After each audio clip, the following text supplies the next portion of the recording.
his back.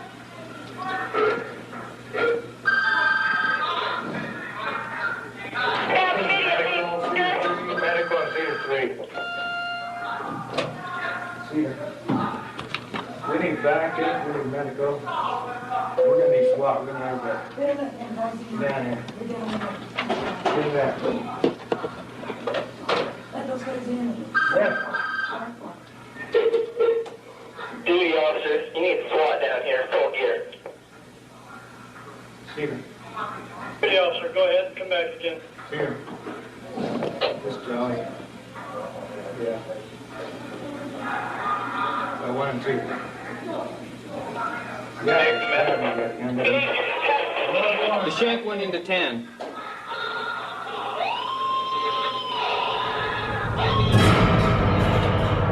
We need medical help in Cedar. I need medical help immediately in Cedar. Take these off my feet. Yep. I went into the situation that I'm going to have to kill the guy. I'm not going to hurt him. I'm not going to stab him 2 times and say, yeah, we're even.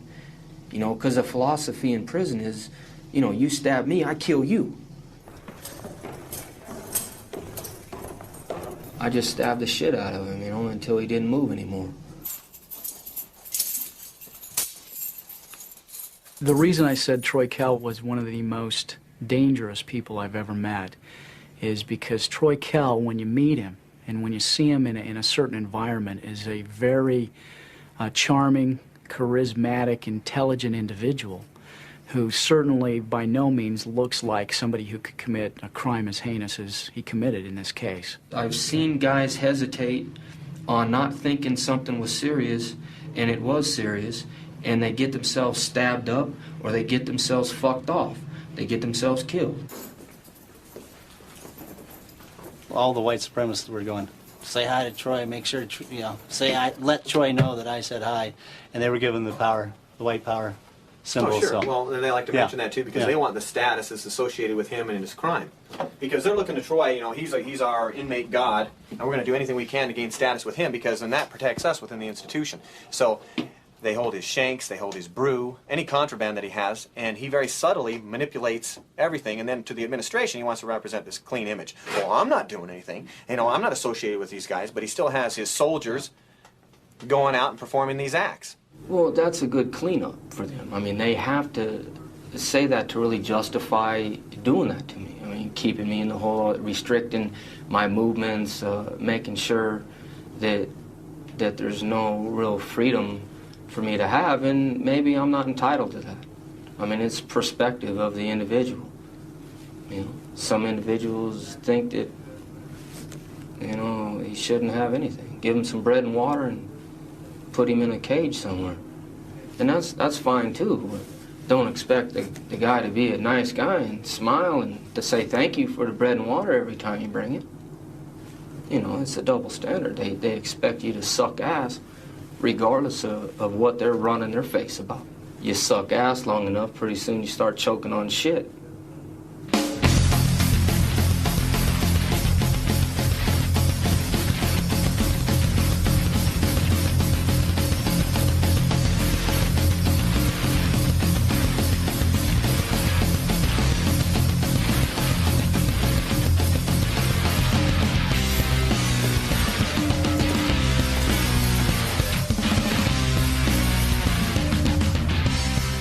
A lot of my personality now is reflectant from how I was raised in the penitentiary. It desensitizes you. You don't have the human interaction, the contact, understanding or anything. It's structured that everybody's a piece of shit. You shouldn't respect anybody. It's kind of like, you know, just, it doesn't matter.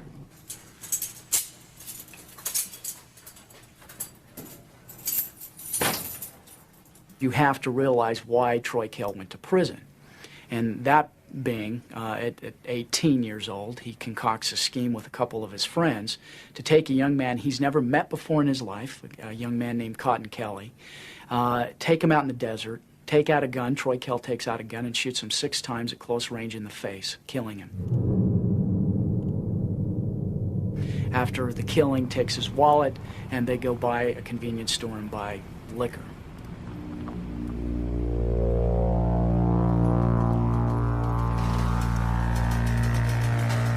This guy, I felt, was taking advantage of a friend of mine, and she asked for my help. And I went kind of overboard. Me and a friend of mine from high school agreed to beat this guy up because he was doing some things to some teenage girls that we knew. She was a friend of mine. She was like a sister kind of to me. I met Cotton Kelly at Circus 8 months prior to this actual tragedy. He ran some type of adult entertainment business. He wanted me to pose nude for him. He had started following me and calling my house constantly, harassing my family. And as a 15-year-old child, I made a very bad decision, a very immature request, and I called upon Troy to beat the man up, to have him leave me alone. I was raised in Las Vegas, Nevada, middle-class family. I'm the only child. I think I was probably just an ordinary kid on the block. I wasn't any different or anything from anybody else that I noticed. Troy's been a part of our life ever since I first came to Las Vegas, since I was probably like 6 years old. We lived on one corner of the street, and on the opposite street, he lived at the other corner. And me and a couple of friends, 2 little girlfriends, were walking down the street, and him and his little friends were sitting in front of his house on their bicycles. And, they were watching us, googly-eyed, because he's 3 years older than me. So when we got all the way to the end of the street, towards the desert, we turned around and said something real sassy, and they chased us on their bikes, and we ran, and he jumped off his bike and tackled me in the grass, and, it just became like a plaything. And ever since then, he was like, "You're gonna be my girlfriend." And I said, "No, I don't even like boys." Well, Troy used to come over to our house when he was like 7 years old, play with Sandy and Shane in the backyard, or go swimming. He was one of the neighborhood kids. Good kid. My father's into horses and kind of a redneck background, country boy kind of thing, and we had horses and stuff. I was expected to be successful. My family, they're not losers. His father was really, really strict, and I remember one time on his birthday, I think he was turning 13, and I believe I was 10, and I rode my bike all the way to the mall, and I bought him a Nike outfit, and he had to sneak out in his backyard and climb up on the brick wall for me to give him his gift, because he was on restriction. He was always on restriction, and for absolutely nothing. His father must have been very tough on him, very abusive, I believe, with him. And his mother was never around. I know they were separated, but I don't think his mother came around too much. I don't know if it was because of the father or what, but I guess he looked at me more like a mother figure, because he's always sent me, even till this day, he sends me a bouquet of Mother's Day flowers. My parents got divorced, and I kind of bounced back and forth between them. It was kind of a struggle for me for a while, but it's nothing out of the ordinary that any other kid goes through. I hung out with the stoners, and I also hung out with my jock friends, because I like to play sports, but I like to drink beer and smoke a couple of joints on the weekend too. I went to school, but I didn't like school too much. The authoritarian kind of structure of, we're telling you to go here and do this, and I rebelled against that. Dropped out of school, started getting in trouble after that. The story goes like this. Shaw and 2 of her friends allegedly lure the Canadian man out here to the desert. We're north of the city. Shaw then allegedly gets out of her car, goes to the bathroom, and on the way back, falls down. They had me pretend that my leg was hurt, and I guess this was a plan that they had conjured up. The Canadian man got out of the car to help Shaw. The man grabbed my arm to help me. That's when the first gunshot went off.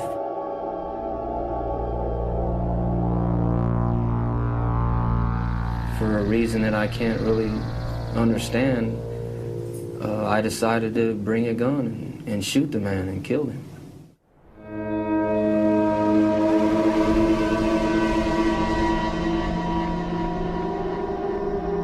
I didn't go to sleep that night. You know, Think about running away? Yes, of course. But why didn't you? I don't know. I didn't have anywhere to run to. You know, I couldn't just keep on running and running.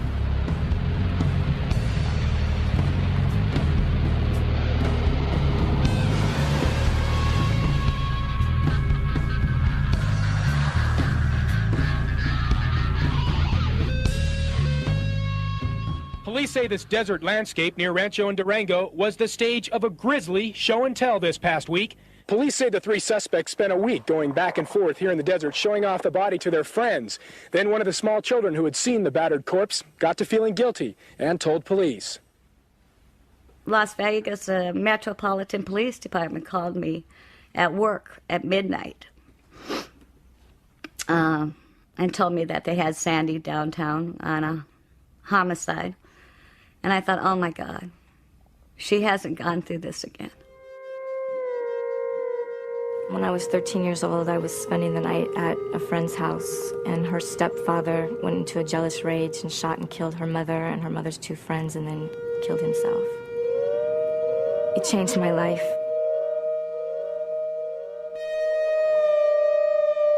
I detached myself from my emotions. I didn't have a sense of life or death. It was just all the same to me. Another episode happened to her. She's walking home from school. Sees this guy come running up behind her, girl in front of her. Sees the guy shoot the girl in the back of the head. She's already gone through this. Now this is two. How many times? I mean, I'm 48 years old.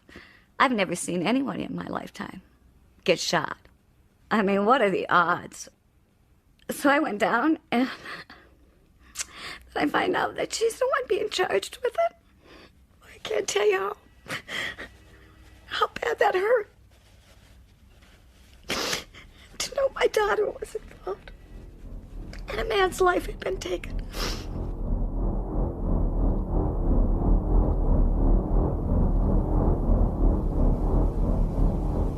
That became known as the show and tell murder. Right. How did you get that name? The girl was in high school at the time, and I wasn't. I had already dropped out of school. She had some girlfriends from school that she knew, that they both knew the man prior, and, you know, kids kind of, I don't know, brag about what happened, you know, remember that guy, and, well, he's, you know, dead out in the desert, and, you know, they don't believe her. So she decided to take him out there and see the guy, and that was kind of the way it went down. The night after Cotton was shot, the next morning, I had gotten up to go to school. I didn't know if this had happened to me or was I just thinking this happened to me. I wasn't really sure. And so I went back to the scene of the crime, and I seen it from the side of the road.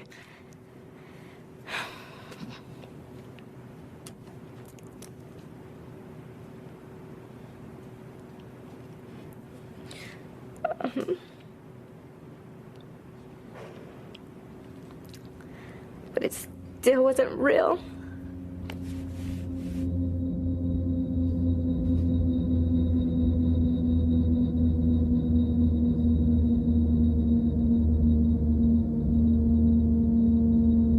Teenager Sandy Shaw testified in her own defense today, staring only at her attorney. Shaw explained how last September, she and two older boys drove into the desert with a Canadian man. After the first shot, Cotton moaned and hit the ground. And there was another shot, and then Billy yelled, "Get him now, Troy, get him now." And at the same time that was being said, there was two more shots. What did you do?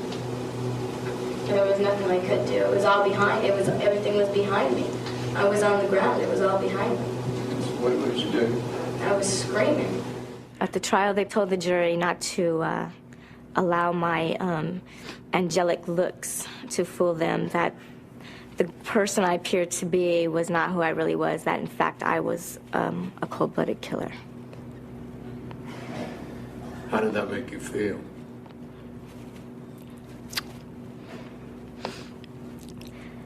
At the time, I really didn't feel anything.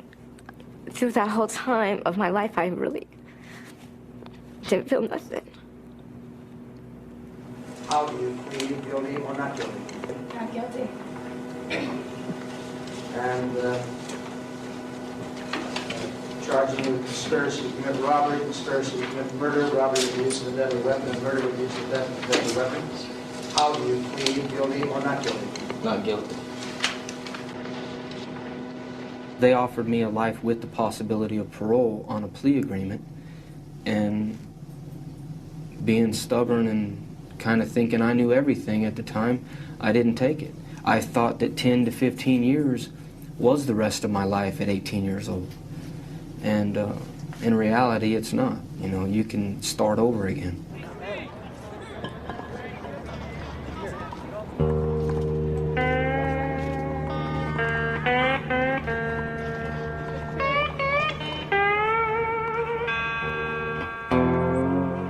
I made a decision when I walked in the gate that I was gonna come in there as a man and I was gonna leave as a man. I wasn't gonna resort to things that a lot of people in my situation had to do to survive in prison. I wasn't gonna suck dick. I wasn't gonna wash people's laundry. I wasn't gonna tell on people. I wasn't gonna fall into that structure to survive in my environment. I kind of took responsibility at that time that I got myself in the situation. Now deal with it. I was fortunate in the sense of some older guys seeing that I had a lot of time to do, and I stuck up for myself, so they kind of put me under their wing on schooling me, on showing me who was who on the yard and what to stay away from. Don't get in gambling debts, don't get in any kind of drug debts.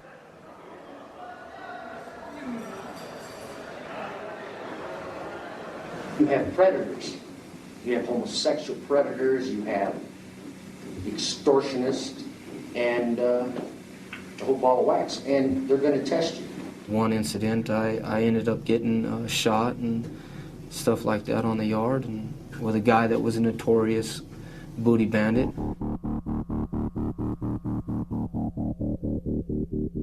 There was an older guy, a black guy, I can't even remember his name, homosexual predator. I was 19 and this guy was in his late 40s, and we were on the yard, and it came to either, you know, he says, if you want respect, you're gonna have to come and get some respect. So I had to make sure that that wasn't gonna be tolerated. That meant that you battled for it.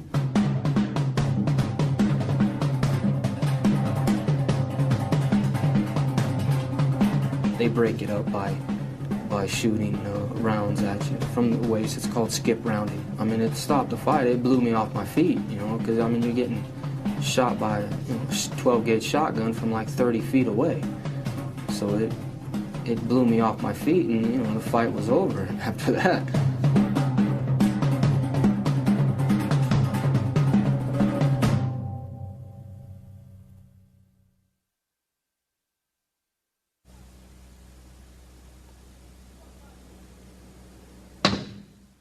When I arrived at prison, I came to prison for forgery.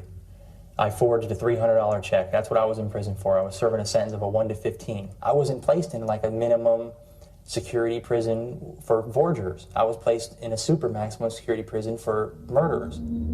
Eric Daniels was a co-defendant to Troy Kell, and in fact was the individual during the homicide that laid across the victim's leg so as to incapacitate the victim from moving. The ironic thing, had been sent to prison on a 0 to 5 somewhat minimal forgery case where he had actually taken a check from a local sheriff here, which was his first mistake, and then forged the sheriff's name on this check. Not a bright idea. Sent him to prison for 0 to 5. So Rick Daniels went from a small-time crook to never going to see the light of day outside of a prison again. Here I am, a forger, living on death row. I was interacting and recreating with 3 guys that had death sentences that were going to be executed within the next 3 or 4 years, and I'm in prison on forgery. That's how I ended up becoming involved in violent situations.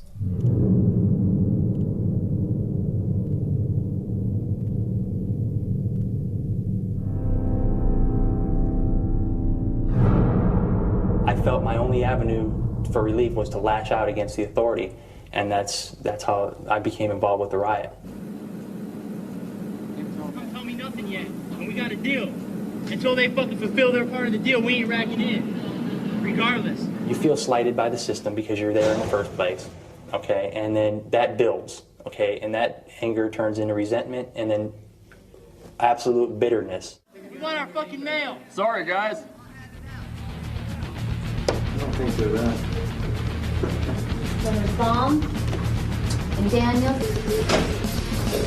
See, that was impressive. No way. That's the control room door. The control room.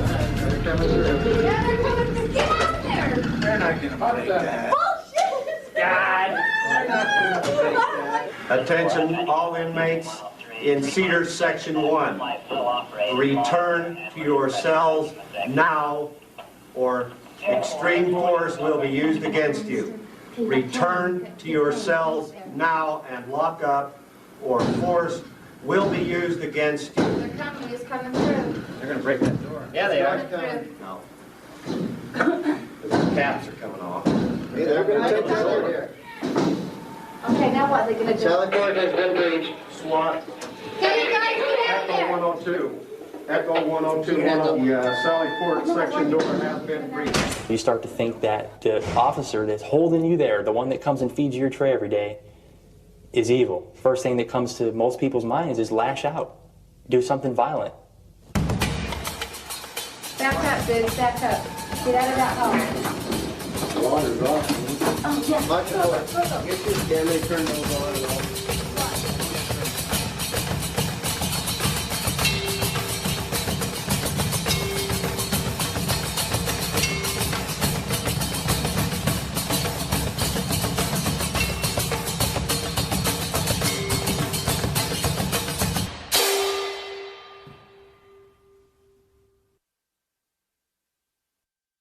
You're in your cell for so long, by yourself, you have no television, no radio, very little contact with the outside world.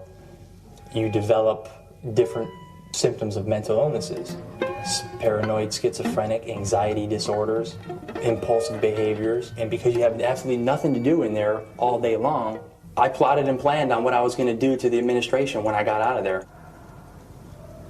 I threw some urine and some feces on her because I couldn't do anything else to her. I couldn't get my hands on her, and so that was the next best thing. It made me feel on top of the world to see her running out of the unit, screaming her head off with feces in her hair and her face.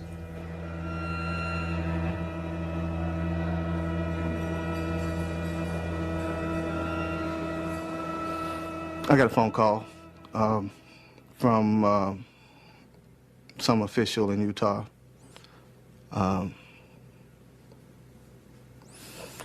don't remember his name, but I was, they just told me that that my brother had been attacked by another inmate and that he was dead. And I immediately called my dad and my mom. And, you just don't want to believe it. Don't want to believe that someone that you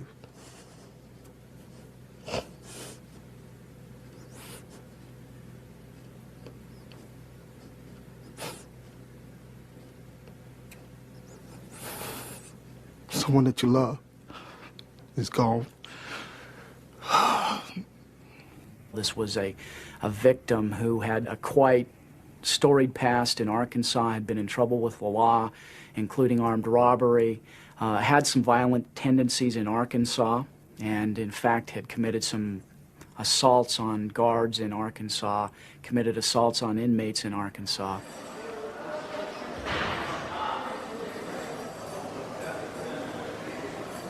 I don't want to paint a pretty picture of my brother because he was a maximum security risk, is what he told me, and I found out after his death that he was in lockdown. Originally, we didn't have any idea why the killing took place.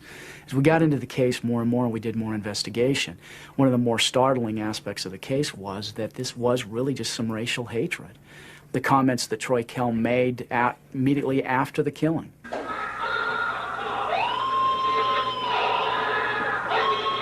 That he was really quite proud of himself, that, you know, that this black person would no longer be around, that he couldn't talk about white women, certain comments like that, that he was really, seemed very proud of himself, that there was one less African American on the earth and that that was something good. I would classify myself as a separatist. I believe that the white man should return to Europe and should have never came over here. Throughout history, if you see the Greeks or the Romans or any civilization that started, the Egyptians, that started to intermingle with foreigners, in a sense, outsiders of their racial groups, eventually they've destroyed themselves.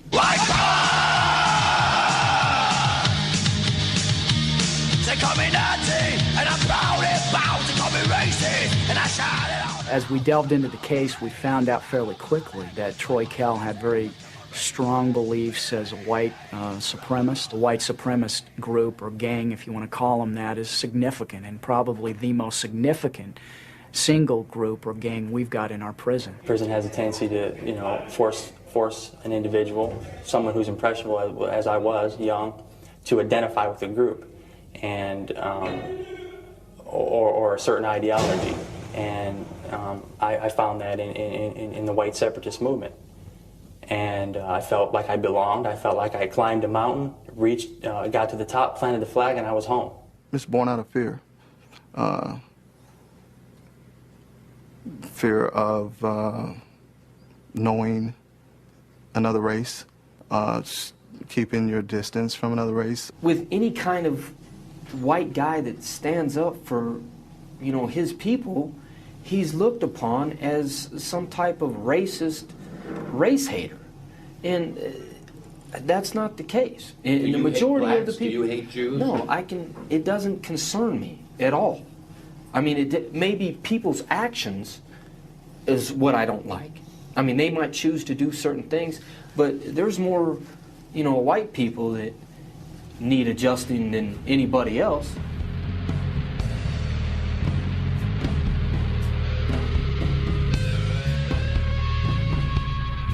In preparation for the case, and primarily the sentencing portion of the case, I went out to Nevada, where of course Troy was housed as an inmate for years. During the course of that, we actually found a letter, and it was a letter that Troy Kell had written probably 10 days to 2 weeks prior to the homicide here in Utah. And he was writing some of his white supremacist inmate friends in Nevada. And in that letter he talked about and actually prophesied that he was going to commit this crime in Utah. Talked about how in his terms, a nappy-headed monkey had been running his mouth, and this nappy-headed monkey was going to get his, and there's going to be pain and suffering involved in that. It was a power trip to begin with, but it had racial overtones to it. The race issue was used to justify the power trips, controlling the action, wanting to control the TV, the ice bucket, where this person lived with who, things like that that happen in prison. It becomes racial only as a secondary consequence. It starts off from greed and profit and control, like anything else. I had a confrontation with him verbally that derived from two other people's fight. It kind of flowed over to me getting involved with him. And it was kind of agreed between me and him that we were going to take care of it. That any chance that either one of us got, that we were going to deal with the situation.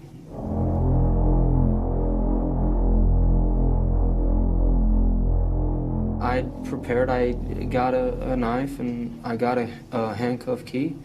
We were restrained. We were going down to medical. They forged his name, requesting that my brother go to the infirmary.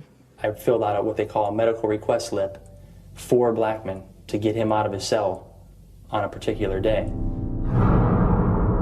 The guard came to my brother's cell and said, "Hey, you ready to go?" And my brother's, "What do you mean, ready to go where?" They came over my intercom in my cell and said, "Daniels, you're going to medical today." And I knew it was the day. He was sporting his colors, flying his bandana. When he got to the infirmary, Troy Kell and Eric Daniels and another inmate were there also. The next thing I know, Blackman's running towards me. And it was on. He's trying to stab him. Stab him in the back.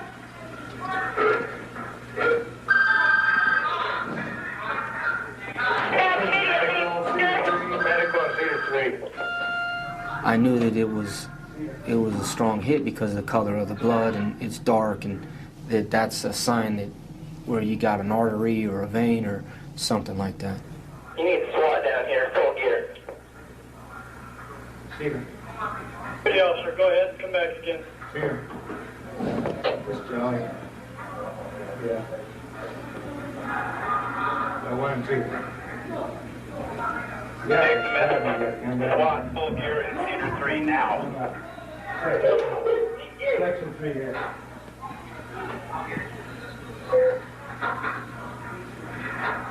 Rack in, everybody! Rack in, everybody! Rack in, rack in, rack in. Why did you stab him so many times? All I can explain really is that he kept moving.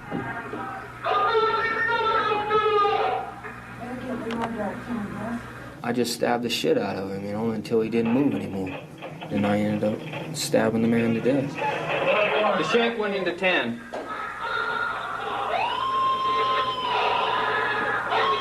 Afterwards, I felt, man, goddamn, why'd you kind of make me do that? Or I didn't weigh in the fact that he was a father or a brother or a son to anybody. I didn't see him as a human person.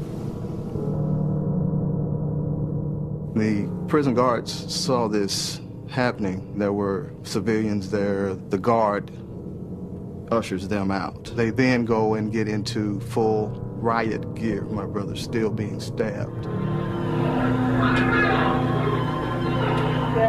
need medical help in Cedar. We need medical help immediately in Cedar.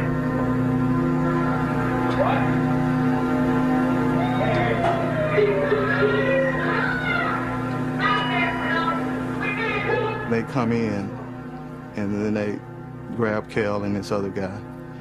Well, my brother's dying by then. It's just too much time has elapsed.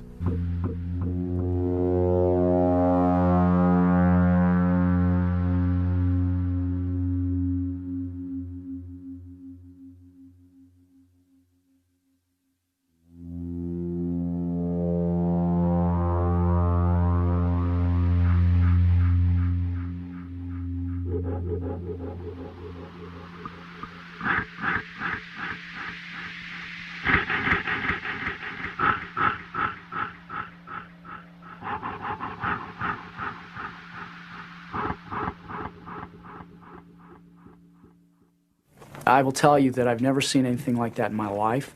I got more and more horrified the more I watched it, as I had to watch it over and over again to prepare for the case. Actually, to the point where we had to count the number of stab wounds. After watching the videotape, initially, several nights I had problems sleeping. From a prosecutor's standpoint, to have a videotape of the crime is kind of unheard of.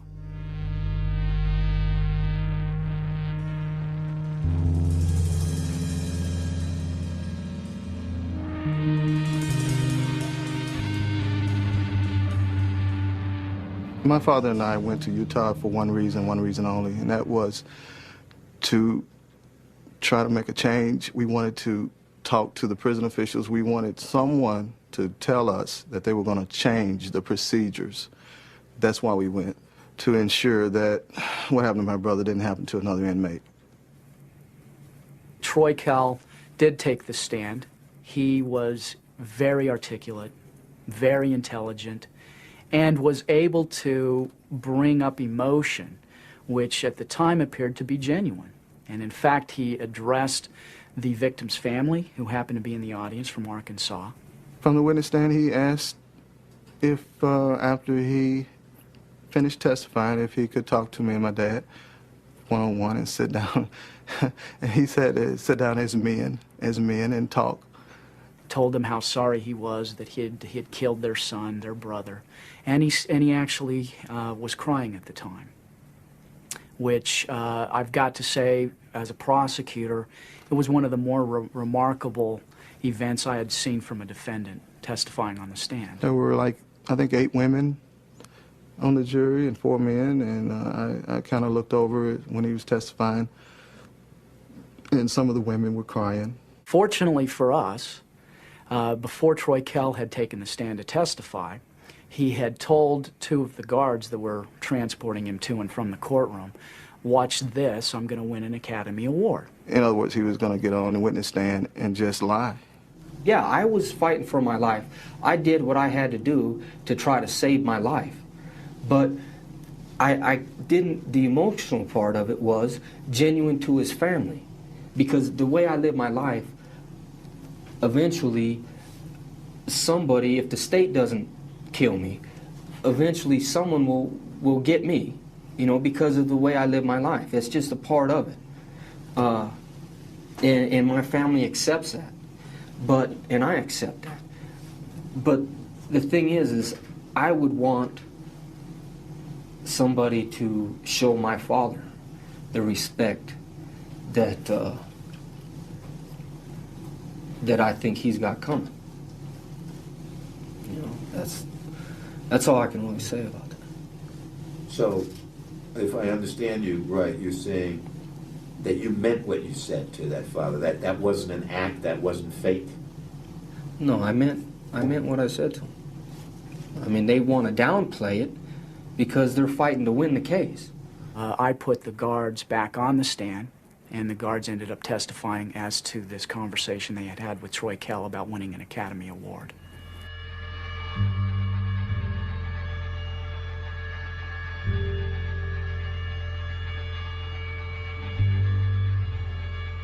I was subpoenaed to testify at that trial.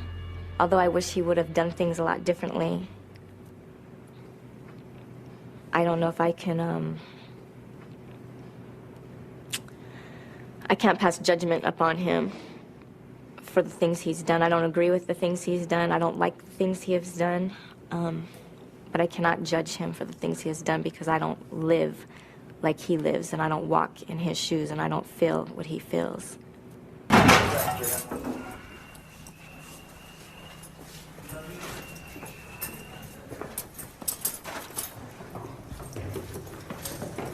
If society has once sentenced him, convicted him to life without possibility of parole for a murder, and he's chosen then in a very brutal fashion to take another life while incarcerated, what other option is available? And realistically, the chance that Troy Kell in the future could commit another homicide while in prison. And I think that was probably the most weighty thing that ended up in the jurors voting for the death penalty. I don't think the death penalty works. You know, there are people who's on death row, and you know, we just recently had some, McVeigh was put to death. Does that stop terrorism? I don't think it will. Does it stop people from murdering and killing and raping? I don't think it will. You know, some of my coworkers say, hey, well, he won't do it again. Well, sure, but that doesn't deter others. There's no punishment on this earth that's going to even come close to what Kell will face when he meets God. That's my personal belief. You can kill him 20 times over, and it won't even come close to what he will suffer in the face of God.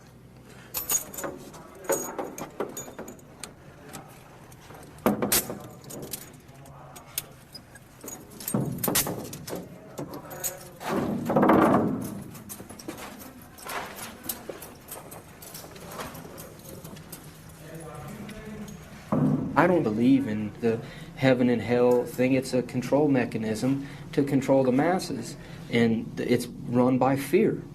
And I don't believe in any fiery pits or any pie in the sky. I think once you're dead, you're dead.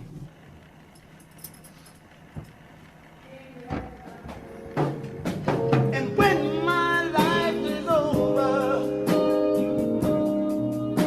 for you this song I'll sing.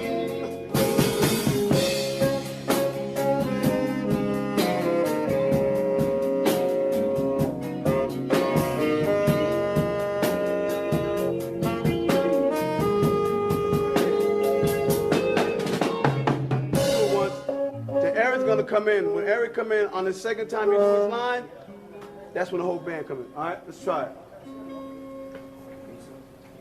No. I came to a saving knowledge of Jesus Christ, and that happened almost 3 years ago. The way I look at people, my relationships with my fellow man and woman have just changed dramatically. I no longer see people in terms of skin color. I am considered to be a race traitor in their eyes. And so even the things that I'm saying to you right now are things that, you know, I could be retaliated against for. Well, I'm happy for him. And I hope that he can turn his life around. I'm sorry for fucking his life off. Mm-hmm. Troy would be, on a spectrum, he would be the extremist. I honestly believe that if Troy was to ever get out of prison, he'd be, you know, blowing up buildings and stuff. I mean, you know. You mean like a Tim McVeigh or a militia movement, or? Yeah. And I probably would have too, to be honest with you, if I'd have gotten out of prison. That's the self-destructive path that I was on.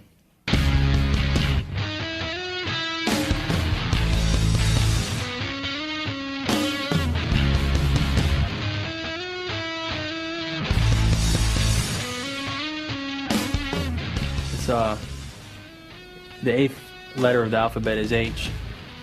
HH stands for Heil Hitler. White supremacists believe that Jews are the ultimate enemy, that they pit black and white against each other so that we both eliminate each other in order that they ultimately win.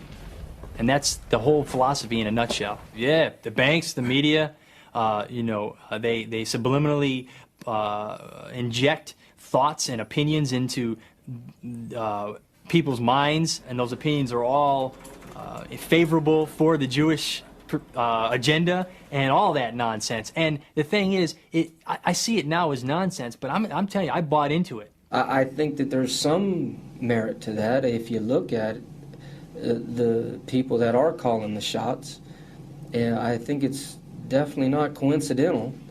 I mean, they look out for their own. I mean, they've been through some hard damn times in the history of the world, and they're entitled to do that, and it's a power trip. It's all it is. It's a structure. Do you believe the Holocaust happened, or do you believe these revisionists who said it never happened, it's just a bad rap on the Third Reich? To the magnitude that they say, no, because there's no mention. It's only the numbers don't match up to the claim of what they're saying of the Holocaust. Yes, I believe it happened. There was a war going on. And he told them what they were going to do, what he was going to do, 10 years before he even started doing it. It's, you know, seek and destroy. That's the way it was conquest. That's what was happening.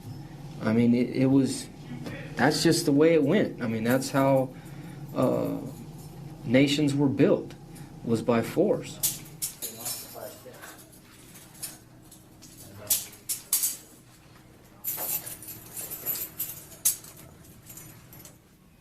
I deserve the death sentence. You know, I didn't get the death sentence. Again, I believe that God intervened in my life, or at least in 2 jurors' minds, and I didn't receive the death sentence. I deserved it, and I got mercy. and Troy didn't.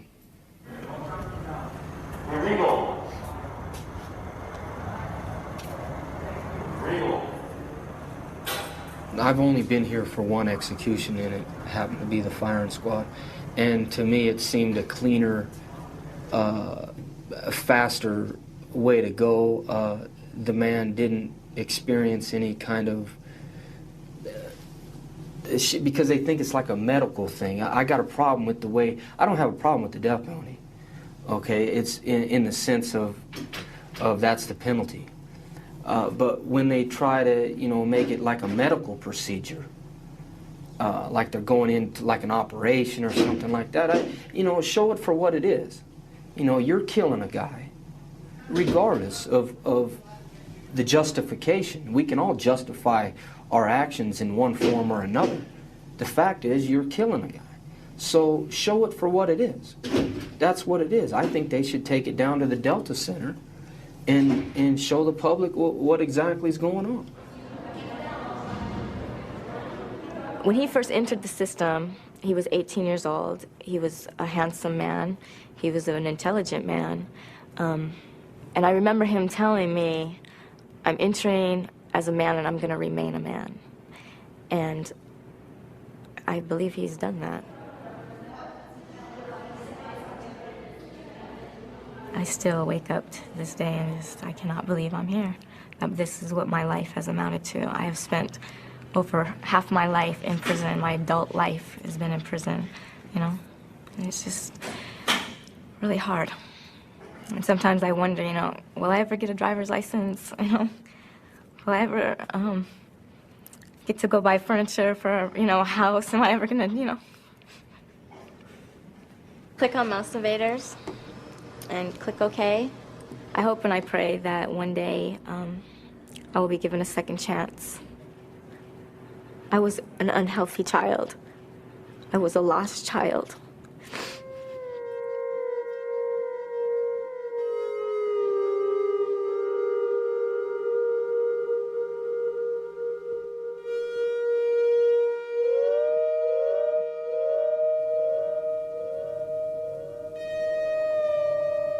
How much longer do you expect to be alive? I don't know. I can't even answer that question. I can't even answer that question. I don't know. I really don't know. I hope a long time, but I go through that all the time. So I don't know. You go through what?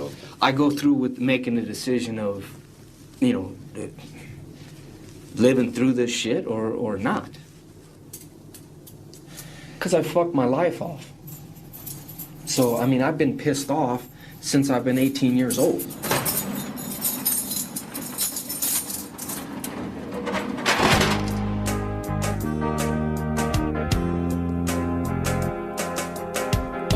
Shining bright with untold tears, thinking about all these wasted years. Everything worth living for is gone, and brother, I find it hard to keep fighting on. Falling down towards the abyss, the reaper embraces me with his kiss. It makes me wanna refuse to care, to watch the sun fall too much to bear. If this is the way it ends, if this is the way my race ends, if this is the way it ends, I can't bear to witness. If this is the way it ends, if this is the way my race ends, if this is the way